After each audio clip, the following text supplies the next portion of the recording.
I was responding to William Shatner of Star Trek fame. I am watching Star Trek Picard on, I'm watching it on my computer. I believe it's on Amazon, but you can certainly look for Star Trek Picard, CBS All Access, and check the show out. It's a little different from the Next Generation, Deep Space Nine, Voyager, Enterprise, and even to a degree Discovery. It's a different thing, but they've done a pretty good job of it. But I was talking to William Shatner, and this is a totally different topic from that. I say, the idea that anybody, regardless of their immutable characteristics, such as gender, the idea that anybody is above criticism is nonsense. It's infantilizing to the person in question, suggesting that they are somehow exempt from the same treatment as any other person that had a controversial opinion. So, this deals with this concept that certain people, well, they can't be made fun of or disagreed with, or they can't be treated in the same way that others are treated due to some difference in their appearance or the characteristics they have. May they be mutable or immutable, however they may be, whatever group you may wish to arbitrarily place them into, they are exempt from being part of the fun. They are just simply not able to be part of this. If you're making fun of somebody, there are certain groups that people tend to think, well, they have a disadvantage, for example. They have some reasoning as to why, well, they're exempt. It's not good to, they're just excluded, as it were. They're excluded. It's not very inclusive, it's very exclusive. And so I won't get into the context here because this is a good general point to make. One thing that happened this week, the other day there was a trending Snoopy. You may know Snoopy, the Charles Schulz comic strip, Peanuts, Snoopy, Charlie Brown. And the Snoopy account had put up a tweet of Charlie Brown and another character named Franklin. Now, Charlie Brown is a young white boy, and Franklin is a young black boy. And so Charlie Brown is looking at Franklin, and he says, you're one of the good ones. It's like a card, like a greeting card almost. You're one of the good ones. Now, of course, Twitter being Twitter, many people applied the race filter to this particular little greeting card or meme, and they then said that you're one of the good ones. What do you mean by that? Now, of course, I do say that the race filter, when you view every human interaction immediately through the lens of race, you are generating racism. And that's kind of what happened here. It was an innocent thing. The Snoopy account took that meme down because people were saying that it was racist, that Charlie Brown had been suggesting that you're one of the good black people. Now, again, this goes back to the idea that anybody might be above criticism. The reality is it's dehumanizing to treat people differently based on their immutable characteristics. If they happen to be a certain sex or ethnic background, or if they happen to have a certain gender, and of course some people will argue with me that gender is not immutable or it's mutable. There are people on different sides of every argument, including this one. But for the purposes of this discussion, I call gender an immutable characteristic. I like to respect that people, they may have changed their gender, but that doesn't mean that it's not part of who they are, who they believe they are, and how they wish to be represented in the greater society, and so on and so forth. So when you have a situation where you're viewing people for their group, you're viewing them not for their character, not for the content of their character, their merits and their flaws, but you're looking at them for the groups they are a part of. May they be mutable or immutable. May it be an occupation, such as Illuminati Master, or if it's something that they can't change, which is immutable. So I see people using these filters, and it's kind of foreign to me because in my line of work, I work in financial services. I've worked at the same company for 10 years. There are people that are male, female, straight, gay, LGBTQAI+. There are white people, black people. There are people that come from East Asia. There are people that are there from Europe. There are others that may be, we do have a few people that are from the Middle East, as well as other parts of the world. We have Hispanics that work for our company. But the thing is, we never talk about our immutable characteristics. We don't view things, good or bad, by, for example, race, or gender. If somebody makes a mistake, we don't say, well, you're saying this, you made this mistake because you're white, or you're black, or you're male or female. We simply focus on what they've contributed. They are getting feedback for something that they have done that is not in their job description, or it's an error. It's an honest human error.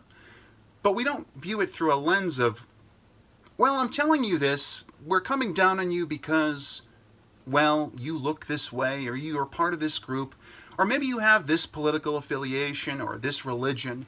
You have these hobbies. You might be an avid reader or a gamer. Maybe you're into sports.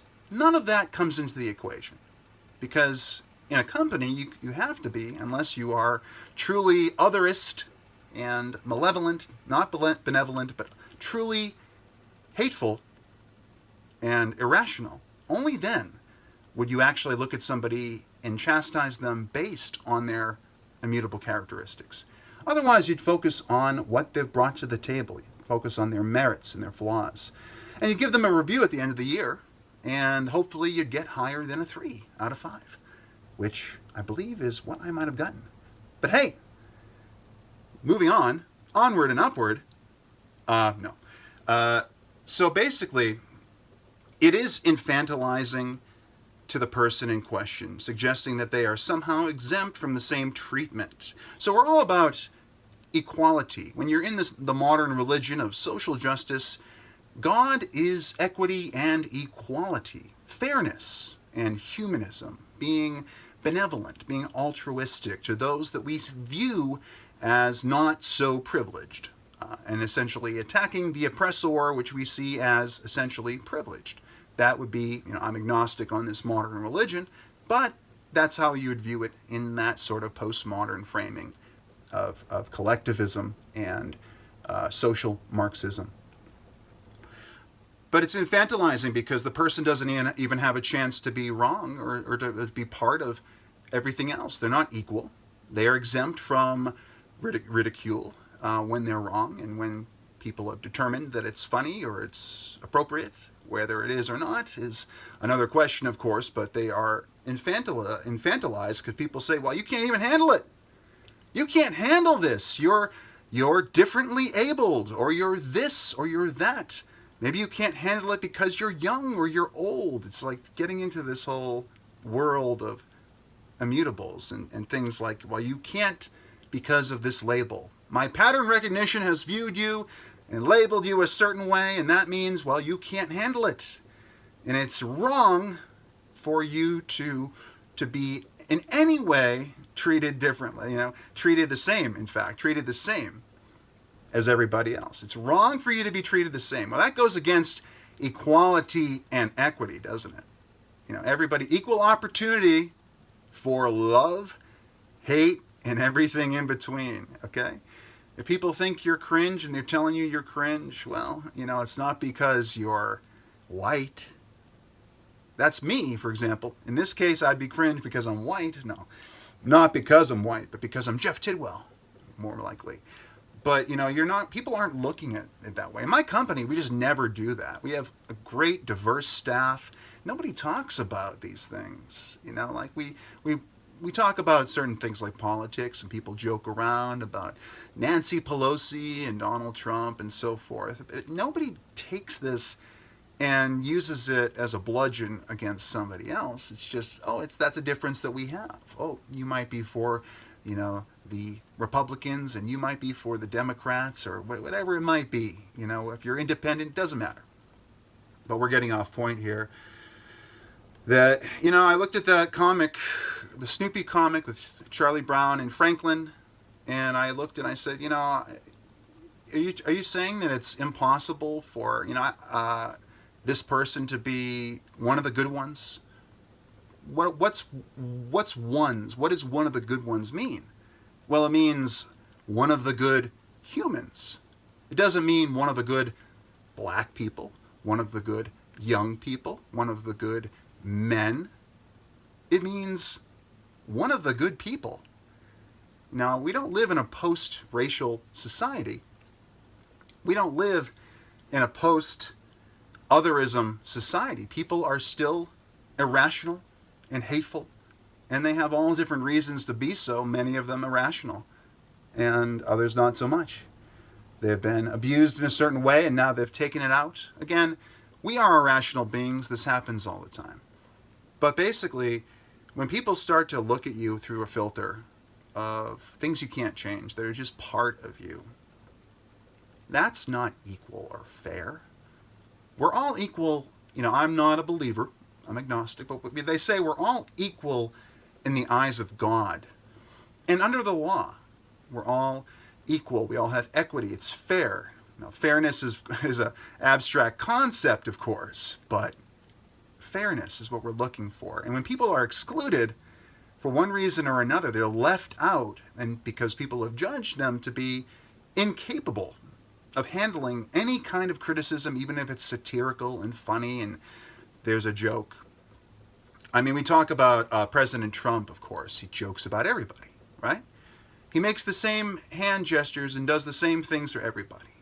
So there was this thing called the disabled reporter hoax. Now, it's not a hoax because it didn't happen. It's a hoax because people think that he singled out a disabled reporter and did this sort of crazy, he made fun of them with his arms waving around as if that means you're disabled. I'm making fun of you for being disabled.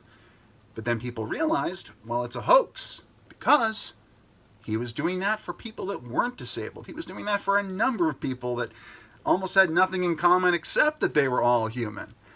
He did it for Ted Cruz. So when people break it down, they look at an interaction, they view every interaction by which races are involved. That generates racism. And I see that here. And I think it's extremely disrespectful and infantilizing when somebody is exempt from the same treatment as any other person that had a controversial opinion or that said something. Like, we're all individuals on this planet. We all have our own views. 7+ billion of us have our own views and our own ways of looking at the world. And it doesn't get determined strictly by, we do have in-group preference. As a man, I can never truly understand how a woman feels. But,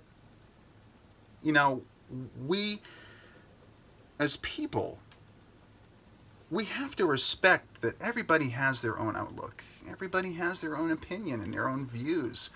And some of them are right, and some of them are wrong.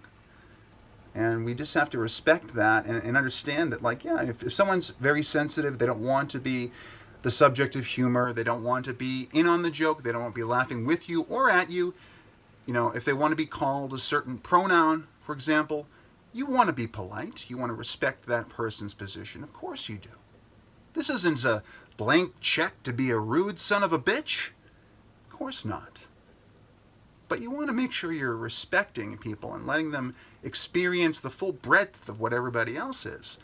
Otherwise, they are excluded. They are different, and we all have our own unique features. Some of us are more abled than others. Some of us are more privileged in many ways than others. We've had a better start. We've had better lives. Some of us have had a lot of things happen that nobody else has seen. Nobody that will point to you and say, well, you're privileged. But they haven't seen your journey. They haven't seen your challenges. So there's a lot of things in this world where, you can't read minds, and it's easier to break things down into groups and go, well, you're in this group, and thus, therefore, you're this. That's easier. But is it true? No. Nuance needed, and context counts. Remember that, kids. Context counts. Everybody should have equal opportunity to be offended and to offend. But it's not your right not to be offended.